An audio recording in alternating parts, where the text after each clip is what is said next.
পাশের দোকান আপনি কি ফ্রি দিবেন? উনি তো বলছেন ভাউচার দেন নাই। ভাউচার কার জন্য বানাইছেন? আপনি রাখার জন্য নাকি মানুষকে দেওয়ার জন্য? ভাউচার আপনাকে দেন নাই না আপনি আনেন নাই? দেন নাই, এখান থেকে আনি তো সাথে সাথে টাকা দিয়ে 51 টাকা করে আপনি আনছেন, আপনাকে ভাউচার দেয় নাই। তো চলেন দেখি, আসেন। উনি পেঁয়াজ দিছে, ভাউচার দেন নাই। পাশের দোকান আপনি কি ফ্রি দিবেন? আপনি ফ্রি দিবেন কিনা? উনি তো বলছেন ভাউচার দেন নাই। দেখেন ওনার ভাউচার কি আপনি জমা রাখছেন? সবার ভাউচার চেক করব। না, কিন্তু আপনাকে তো বুঝতে হবে যে উনার ওখানে 55 টাকা উনি পেঁয়াজ বেচতেছে, উনি এটাকে কিভাবে ব্যাখ্যা দিবে? আমাকে দেখাইতে হবে না ভাউচার? উনি তো বলতেছে দেন নাই। পাশের দোকানে রাত্রি কালেকশন করে এখন দেন, উনি 4 দিন আগে নিছে, রাতে কালেকশন করবে কেন? উনি তো বলতেছে মাত্র 4 দিন আগে নিছে। উনি তো আপনার সামনেই বললো। আমি তো আর মিথ্যা কথা বলতেছি না।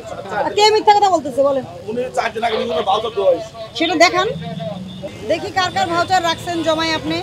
শুনেন, পণ্য কেনা বেচা হচ্ছে, ভাউচার হচ্ছে, এটা দিতে হবে আপনাকে, তাই না? আপনার আছে, কিন্তু আপনি না দিলে তো লাভ নাই, দিতে হবে তো। ভাউচার কার জন্য বানাইছেন? আপনি রাখার জন্য নাকি মানুষকে দেওয়ার জন্য?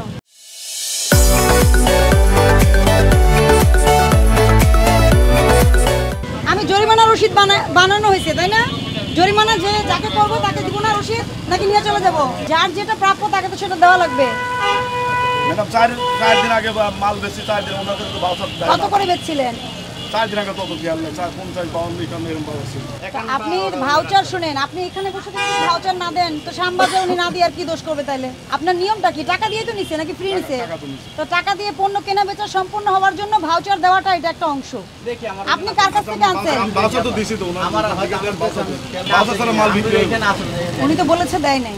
আপনি আর উনি জানেন আপনাদের মধ্যে কি চলছে, এটা আপনারা জানেন। এই করেন, আজকে কত বেচছেন? আপনারা ভাউচার বানায় নিয়ে আসেন না। আলুর কত রেট দিয়েছেন আজকে? 14 টাকা 70 পয়সা না? আর খুচরা 20 টাকা। আচ্ছা, আপনি খুচরা পাইকারি লিখছেন, এটা ভালো, কিন্তু ভাউচার না দিয়ে তো ভালো কাজ করেন। খুচরা তো ভাউচার দেওয়া যায়, এই যে 20 বা 2 কেজি 1 কেজি। এই যে 65, এটা কি 65 কেজি কেজি নিয়েছে? জি 65 কেজি এটা? ওরা 65 কেজি। এটা কি 130? 130 মোট 130 কেজি। 130 কেজি কত টাকা করে? আপনার তো সব উঠে গেছে, এগুলো হিসাব করতে করতে এতই বিক্রি করেন, হিসাব করতে করতে আপনার ক্যালকুলেটর সাদা হয়ে গেছে। 130 কেজি মোট গুণন 14 কত 70। আমি কি ঠিক লিখছি না ভুল লিখছি? 1911 টাকা আসে। এটা হচ্ছে আলু। তা আপনার কাছে 2টা আলু থাকলে তো 2টাই লিখতে হবে, নাহলে রেঞ্জ লিখতে হবে, তাই না? ঠিক আছে, আপনি মূল্য তালিকার চেয়ে কম নিচ্ছেন, আমি আপনাকে এটা জরিমানা করছি না, কিন্তু যদি 2 রকম আলু থাকে, লাল আলু সাদা আলু 2টাই লিখবেন। আপনার তো বোর্ড ফাঁকাই আছে, ওখানে কি আপনার নাম লিখবেন? দরকার আছে লিখার? তাহলে কি লিখবেন?